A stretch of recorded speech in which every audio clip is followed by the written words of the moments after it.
Assalamualaikum warahmatullahi wabarakatuh. Hari ini kita akan belajar prakarya kelas 8 semester 2 bab 1 kerajinan bahan limbah keras.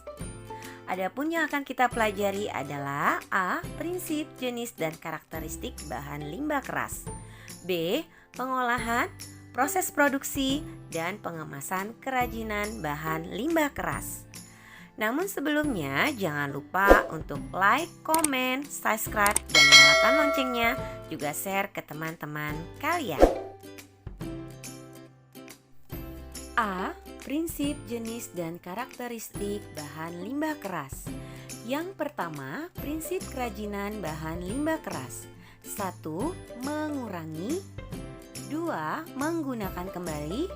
3. Mendaur ulang. 2. Jenis dan karakteristik kerajinan bahan limbah keras. Limbah keras sendiri adalah limbah yang berwujud keras, padat, tidak mudah berubah bentuk, tidak mudah diolah, dan tidak mudah terurai dalam tanah. Limbah keras dibedakan menjadi dua jenis. Yang pertama adalah limbah organik. Limbah ini berasal dari alam seperti tumbuhan dan hewan yang bersifat keras, padat, membutuhkan waktu yang cukup lama untuk terurai dalam tanah. 2. Limbah keras anorganik. Jenis limbah yang berwujud keras, padat, sangat sulit, atau bahkan tidak bisa diuraikan atau tidak bisa membusuk.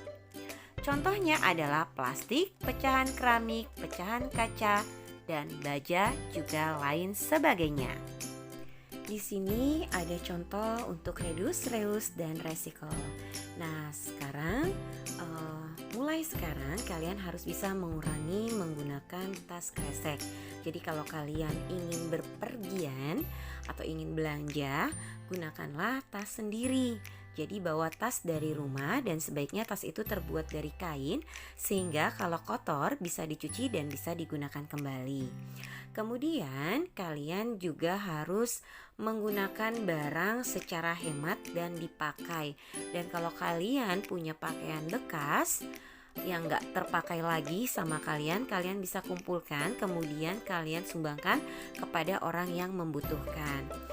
Dan untuk daur ulang, baiknya kalian berpartisipasi dalam mendaur ulang kertas ya, ataupun botol plastik ataupun kaleng. Dan pesan untuk kalian adalah memilih produk, pilihlah produk yang bisa didaur ulang. Kemudian jika kalian makan, jangan menyisakan makanan. Jadi kalian harus hemat ya. Jadi kalian harus menghemat makanan dan tidak suka menyisakan makanan. Kemudian kalau kalian punya barang bekas, itu baiknya dikumpulkan ya. Kemudian barang yang sudah tidak terpakai itu kalian taruh di pasar loak. B. Pengolahan, proses produksi, dan pengemasan kerajinan bahan limbah keras. Yang pertama, pengolahan kerajinan bahan limbah keras meliputi 1. Pemilihan bahan limbah, kemudian pembersihan limbah, pengeringan setelah dibersihkan ya, kemudian pewarnaan, kemudian pengeringan setelah pewarnaan, dan terakhir adalah penghalusan bahan. Yang kedua adalah proses produksi.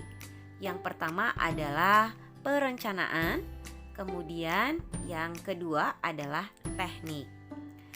3. Contoh karya kerajinan dari bahan limbah keras. Yang pertama di sini ada kerajinan dari limbah keras organik. Contohnya adalah kerang laut, tempurung kelapa, limbah kayu, dan lain sebagainya. Yang kedua adalah kerajinan dari limbah keras anorganik. Contohnya di sini ada limbah kaca, limbah keramik, dan lain sebagainya. 4. Kemasan produk kerajinan bahan limbah keras. Tujuannya adalah untuk membuat produk menjadi awet dan tahan lama dan berfungsi sebagai pelindung untuk memudahkan membawa serta pengiriman, memberikan informasi, dan sebagai daya tarik pembeli. Berikut contoh gambar dari limbah keras organik. Yang A itu adalah cangkang kerang laut. kemudian yang B adalah tulang sapi, yang C adalah tulang ikan, kemudian yang D di situ adalah kulit ikan, yang E adalah tempurung kelapa, dan yang D adalah potongan kayu. Dan ini adalah contoh dari tempurung kelapa ya. Kemudian yang ini merupakan contoh dari kerang laut. Dan ini adalah contoh gambar limbah keras anorganik, dan berikut adalah contoh kerajinannya. Selesai dan sampai jumpa. Wassalamualaikum warahmatullahi wabarakatuh.